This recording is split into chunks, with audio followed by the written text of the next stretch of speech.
Vote ঘোষণার রাতেই ঝরল রক্ত। ধারালো অস্ত্রের আঘাতে জখম হলেন তৃণমূলের এক যুব নেতা। আক্রান্ত যুব নেতার নাম সায়ন চক্রবর্তী। তিনি বর্তমানে হাসপাতালে চিকিৎসাধীন। বিজেপি নেতার বিরুদ্ধে হামলার অভিযোগ তুলেছে আক্রান্তের পরিবার। আর ভোট ঘোষণার পরে তৃণমূল ছেড়ে বিজেপিতে যোগ না দেওয়ায় প্রাণঘাতী আক্রমণ বলে আহতের পরিবারের দাবি। যদিও হামলার অভিযোগ অস্বীকার করেছে বিজেপি, বলছে তারা তৃণমূলের গোষ্ঠী কোন্দল, আর তার জেরেই এই ঘটনা। দিনহাটা থানার পুলিশ ইতিমধ্যে ঘটনার তদন্ত শুরু করেছে। চাঞ্চল্যকর এই ঘটনাটি কোথায় ঘটেছে? কোচবিহারের দিনহাটায়। জখম দিনহাটার ভিলেজ 2 গ্রাম পঞ্চায়েতের 277 নম্বর বুথের যুব তৃণমূল নেতা সায়ন চক্রবর্তী। তার দাবি, রবিবার 15ই মার্চ রাতে ব্যক্তিগত কাজ সেরে তিনি বাড়ি ফিরছিলেন। অভিযোগ, সেই সময় বিজেপি নেতা কর্মী সমর্থকেরা তার উপর ধারালো অস্ত্র নিয়ে হামলা চালায়। রক্তাক্ত অবস্থায় রাস্তায় লুটিয়ে পড়েন ওই তৃণমূল নেতা। তাকে উদ্ধার করে কোচবিহারের দিনহাটা মহকুমা হাসপাতালে নিয়ে যাওয়া হয়। আপাতত সেখানেই চিকিৎসাধীন রয়েছেন তিনি। তৃণমূল নেতা বলছেন, রাতে কাজ সেরে বাড়ি ফিরছিলাম। সে সময় বিজেপি নেতা দীপেন চক্রবর্তী আমাকে জানে শেষের চেষ্টা করেছে। ধারালো অস্ত্র দিয়ে আমার উপর হামলা করা হয়। একবার শুনে নিন আক্রান্ত তৃণমূলের যুব নেতা সায়ন চক্রবর্তী ঠিক কি অভিযোগ করছেন সেটা। গতকাল রাত্রে আমি আমার কাজের থেকে বাড়িতে আসতেছিলাম। তা আমি দাঁড়া হইলাম করতেছিলাম বাড়ির সামনে, রাস্তার ওই সাইডে মন্দির ওই পাশে। তা ফট করে ওরা আসলো, পিছন দিকে বাইর করে আমাকে সামন দিকে মাইরে দিল। কি বিল? এই তলোয়ার দিয়ে মেরে দিচ্ছে। কোথা কোথা আপনি? এই যে আমার এই জায়গা, এই যে এখানে ঢুকাইছে আর সামনে এখানে এই যে ঢুকায় বের গলায় করতে নিয়ে আবার এইখানে ঢুকাইতে দিছিল। আমি যে হাসপাতালে আসলাম। ওই যে আমার এলাকার যারা স্থানীয় লোক আছে, স্থানীয় লোক আমাকে নিয়ে আসলো। আপনাকে কেন, আপনার কি মনে হয় কেন আপনার উপর আক্রমণ হয়? মানে আমি ওখানকার লিড দেই, তৃণমূল কংগ্রেসে আমি ওখানকার লিডারশিপে আছি, এর জন্যই আমার উপরে পানি মারার চেষ্টা। কাদের উপর অভিযোগ করছে, কাদের বিরুদ্ধে? বিজেপির উপরে। বিজেপির অঞ্চল সভাপতি সে ছিল প্রেজেন্ট ওখানে। ওই আমাকে তলোয়ার দিয়ে পানি মারার চেষ্টা করছে। কোন এলাকায় এই ঘটনা হচ্ছে? ছোট আটিয়া বাড়ি, ভিলেজ 1 ভিলেজ 2 মাঝামাঝি। আপনি কি কাজ করেন? আমি কাজ করি, ডক্টরের ওখানে থাকি। আহতের মা অঞ্জনা চক্রবর্তী তিনি বলেন, আমার ছেলে আগে বিজেপি করত, পরবর্তী সময়ে তৃণমূল কংগ্রেসে যোগ দেয়। ভোট ঘোষণা হওয়ার পরে আবার তাকে বিজেপিতে যোগ দেওয়ার জন্য চাপ দেয় দীপেন চক্রবর্তী। সে রাজি হয়নি, আর তার জন্যই তাকে প্রাণে মারার চেষ্টা করা হয়। শুনে নিন অঞ্জনা চক্রবর্তী, আক্রান্তের মা, তিনি ঠিক কি অভিযোগ করছেন। এই যে আমার ছেলে ওই যে তৃণমূল করে, তোমার তার জন্যই ও ও এইভাবে মারার চেষ্টা করছে। তোমার হলো বাড়ির থেকে মন্দিরটা বেশি দূর না, অল্প। সেই মানে একটু আওয়াজ পাইছি, হ্যাঁ আওয়াজ পাইছি, মানে দৌড় দিয়ে যায় দেখি এইভাবে ঢুকায় নিয়ে বের করে, যে এইভাবে ঢুকাইতে নিছে আমি এইরকম করে যে পাঞ্জা দিয়ে ধরছি, নাহলে পেটের সামনেও মারতো। আর সামনে মারলে আর বাঁচাতে পারতাম না।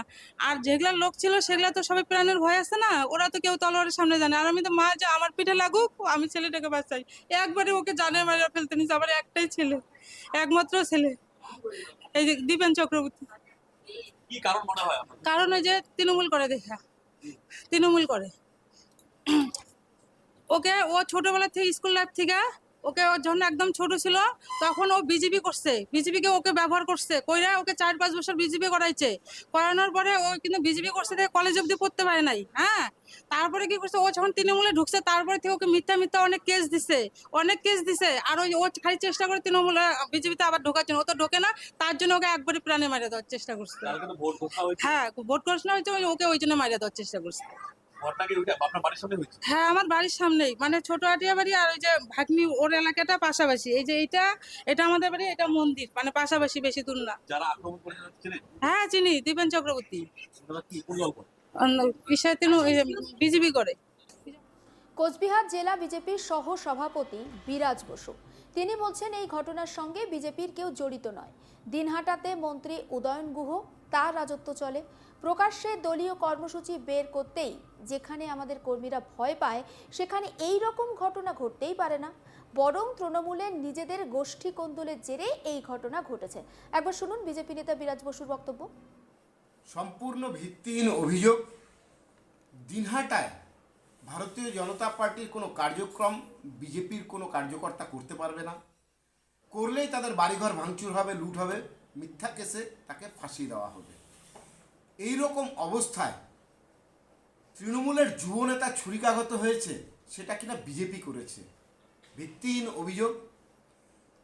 তৃণমূলের গোষ্ঠীকন্দলে জর্জরিত তৃণমূল সারা জেলায়। উত্তরবঙ্গ উন্নয়ন মন্ত্রী দিনহাটার বেতাজ বাদশাহ নির্বাচন এগিয়ে আসছে, তার কত কাছে কে যেতে পারবে এই প্রতিযোগিতা চলছে। স্বাভাবিকভাবেই বোমা বন্দুকের রাজনীতি, চুরির রাজনীতি দিনহাটায় অব্যাহত এবং আগামীতে আরও বাড়বে। ভোটে কিছু কামাই করতে হবে, সেই জন্যই আজকে এইগুলো ঘটনার সব দোষারোপ বিজেপির উপরে তারা করছে। আমরা ভারতীয় জনতা পার্টির রাজনৈতিকভাবে রাজনীতির মোকাবেলা করতে জানি, সুতরাং মিথ্যা অভিযোগ দিয়ে কোনো লাভ হবে না। সম্পূর্ণই তাদের গোষ্ঠীকন্দল, এটা মাথায় রাখতে হবে। দিনহাটা থানার আইসি কুণাল কান্তি দাস তিনি বলছেন, এই ঘটনাতে ইতিমধ্যে মামলা রুজু হয়েছে।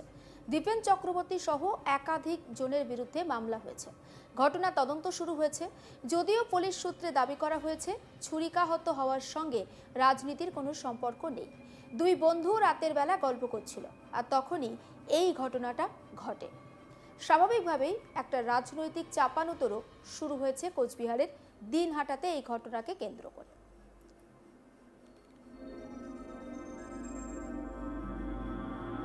কোচবিহারের ঘটনা এবং কোচবিহারে আহত হয়েছেন তৃণমূলের যুব নেতা, এবং তিনি যখন বাড়িতে ফিরছিলেন সেই সময় নাকি তার উপরে হামলা চালানো হয়েছে।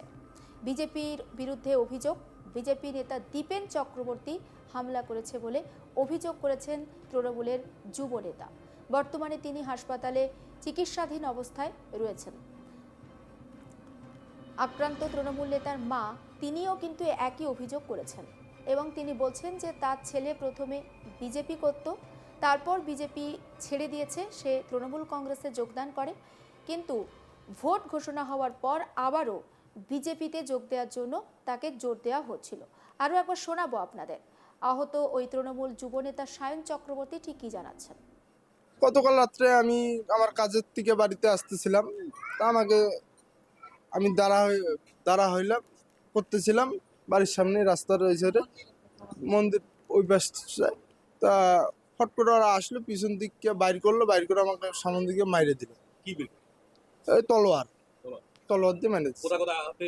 এই যে আমার এই যে এই যে এখানে ঢুকাইছে, আর সামনে এখানে এই যে ঢুকায় গলায়- বেলতে নিয়ে গলায়- আবার এইখানে ঢুকাইতে দিয়েছিল। আমি যে হাসপাতালে দৌড়ে আসলাম, ওই যে আমার এলাকার যারা স্থানীয় লোক আছে, স্থানীয় লোক আমাকে নিয়ে আসলো। সমস্ত খবরের আপডেট পেতে নজর রাখুন আজ তাক বাংলায়। সাবস্ক্রাইব করতে ভুলবেন না।